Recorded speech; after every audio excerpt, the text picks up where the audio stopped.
warahmatullahi wabarakatuh. Alhamdulillahirabbil alamin wassalatu wassalamu ala asrofil anbiya'i wal mursalin sayyidina Muhammadin wa ala alihi wa sahbihi ajmain amma ba'du.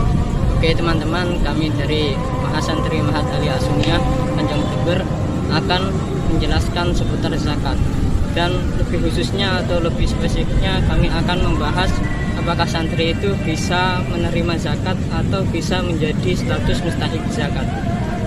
Nah, oleh karena itu tonton video berikut ini. Oke.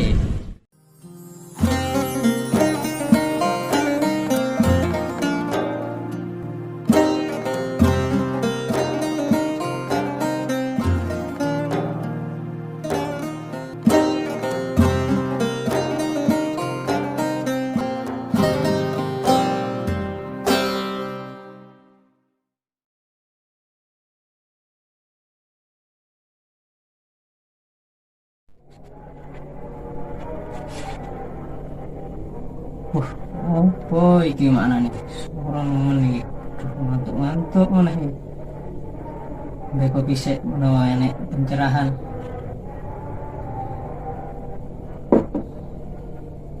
Nah, ini ki maknane ketemu. Ket mau digorek iki entuk maknane. Bingung. Iki pondok pesantren Sunniyah. Aku bingung nih nulis zakatnya sopo, negara pondok aja nih, mandar buku manfaat.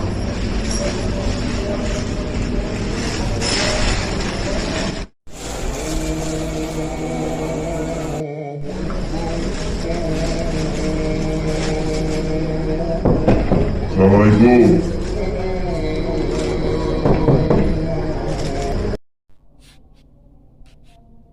Waalaikumsalam. Bro, benar rian dah.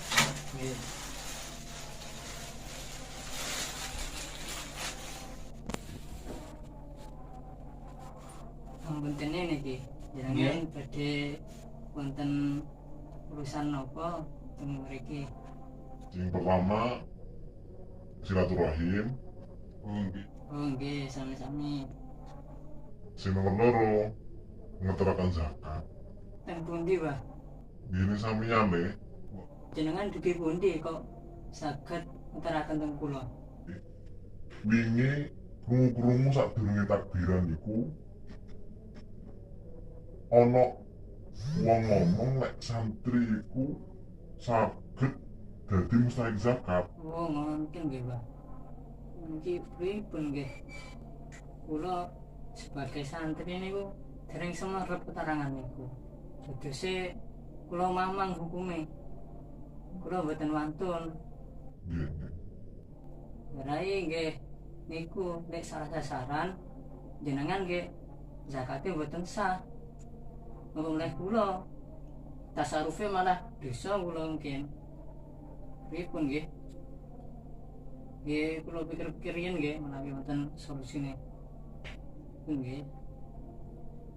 Oh nggih, kula imut dewi. Terus wonten acara Mahasantri Mahat Aliyah Sunniyah jelasaken tentang zakat. Menawi permasalahan kula lan panjenengan saged terjawab teng acara niku. Pripun? Nggih pun. Sae. Menawi lek sampean kersa kula nyarengi panjenengan nonton rekamane. Nggih. Nggih. Nggih. Monggo pun, monggo.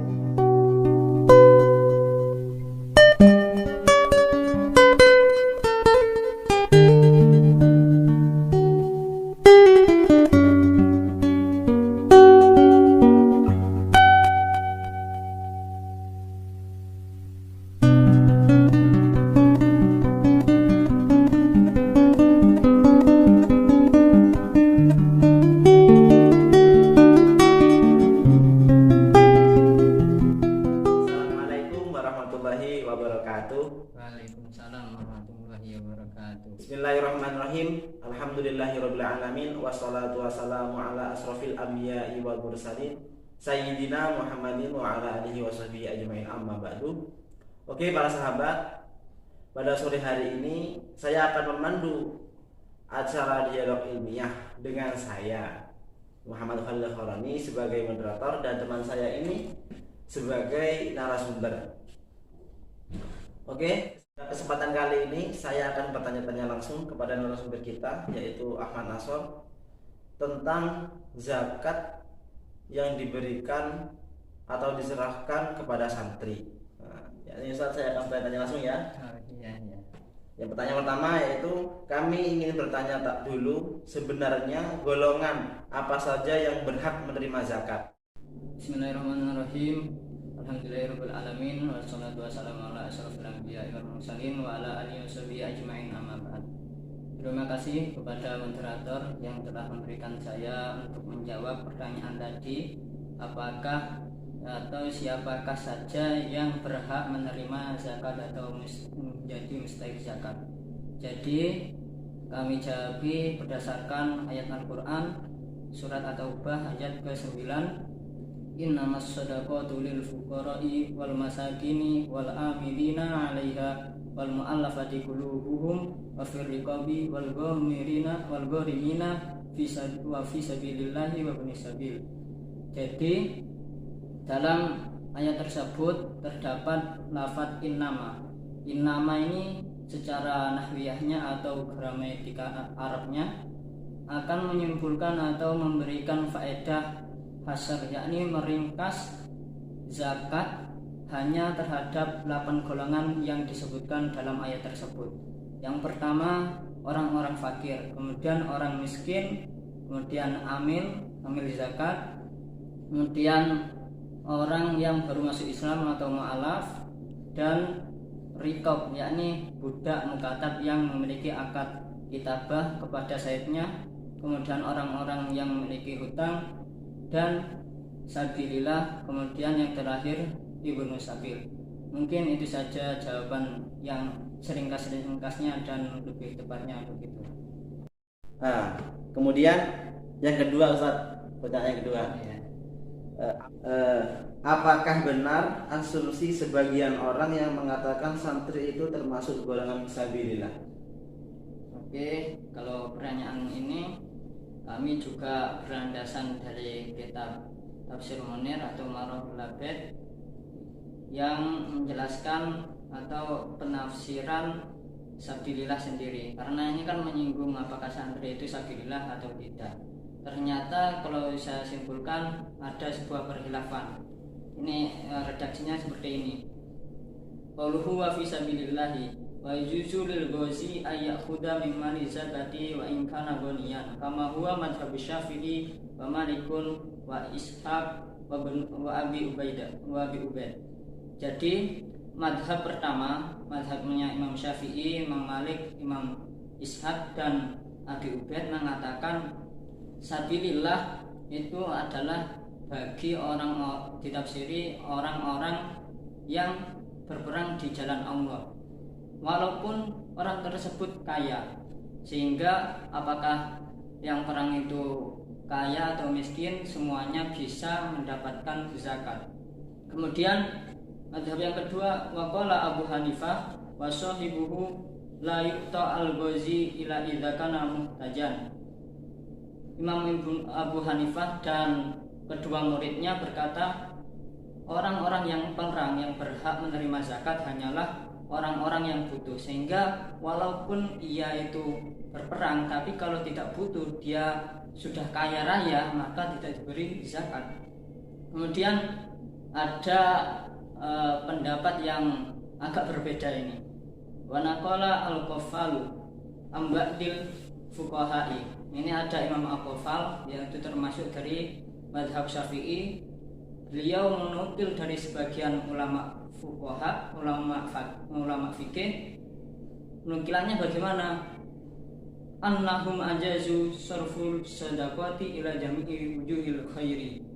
Jadi beliau menukil sebuah keterangan bahwasanya diperbolehkan mentasarrufkan zakat pada semua arah kebaikan. Di sini dicontohkan mintak finil mauta wa binasuni, yaitu seperti mengafani orang mati, kemudian membangun benteng, wa imajidi, dan meramaikan masjid atau membangun masjid. Kenapa? Li'anna qaulahu ta'ala fi sabilillahi amun fil kulli.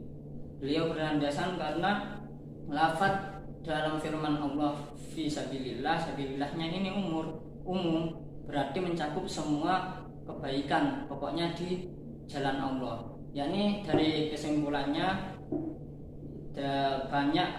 ada beberapa pendapat. Kalau masalah santri bagaimana? Kalau mengikuti pendapatnya Imam Al-Ghafal yang mengatakan sedekah atau zakat itu bisa ditasarufkan kepada arah kebaikan seperti membangun masjid, maka santri lebih berhak. Kenapa? Karena santri itu berjuang untuk menuntut ilmu. Sedangkan menuntut ilmu kalau dimasukkan dalam sabilillah yang berbahasa lugawi itu sudah termasuk, karena berjuang di jalan Allah juga termasuk mencari ilmu. Maka dari itu dalam kesimpulannya, kalau Anda mengatakan bahwasanya santri itu termasuk fisabilillah, maka asumsi seperti ini bisa dibenarkan, tapi menurut madhabnya Imam Al-Ghafal itu. Oke, selanjutnya ada lagi Ustaz, terakhir ya. Terakhir. Ada lagi yang mengatakan bahwa santri termasuk golongan fakir miskin. Apakah itu benar? Fakir miskin tadi santri di atas namakan sebagai sabilillah, itu masih ada perkhilafan seperti yang tadi. Kalau atas nama fakir miskin, fakir, maka di sini dijelaskan dalam Kifayatul Akhyar, kitab Kifayatul Akhyar yang berbunyi walau qadara alal kasbi fala yukta. Sini walau qadara alal kasbi ila annahu mustaghilun bi ulumi syar'iyyah. Ketika ada seorang santri yang sebenarnya mampu untuk bekerja, tapi hanya saja ia bersibuk untuk mencari ilmu, sehingga mencari ilmu ini dapat menghalang-halangi kerjanya, maka bagaimana? Walau aqbala alal kasbi lam qata'a ala tahsil. Ketika ia bekerja maka akan tidak mendapatkan ilmu. Halat lahu az-zakatu ala sahihi al-ma'rufi. Maka ia diperbolehkan untuk menerima zakat atau menjadi mustahik zakat menurut pendapat yang sahih, yang benar dan dikenal oleh para ulama. Tapi ini atas nama fakir ketika memang santrinya tidak memiliki uang, tidak bekerja. Tapi kalau sudah kaya raya santrinya, ya tidak boleh kalau mengikuti fakir. Kemudian ada pendapat lagi, wakila la yukta mutlaqun wa yaktasibu. Santri itu mutlak, walaupun mencari ilmu maka wajib bekerja dan tidak berhak untuk diberi zakat. Kemudian wakila in kana najiban, ketika santrinya itu pinter, pandai dan rajin, tidak bermalas-malasan, yurja tafaqquhu wa naf'uhu, ketika diharapkan kemanfaatan ilmunya dan hasilnya atau suksesnya, maka istahaqqa, maka ia menghaki untuk diberi zakat. Wa illa fala.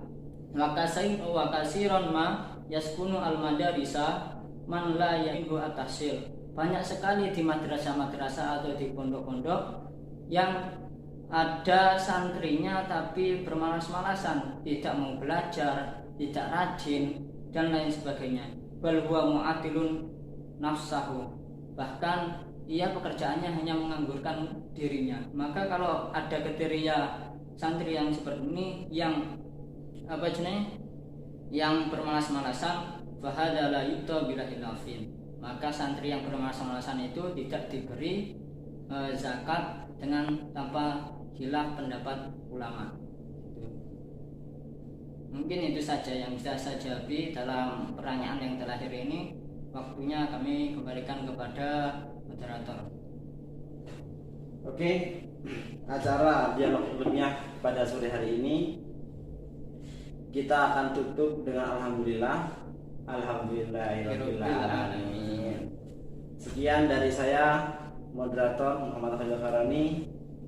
Assalamualaikum warahmatullahi wabarakatuh. Terima kasih teman-teman telah menonton video kami. Dan jangan lupa like, komen, dan subscribe di bawah ini.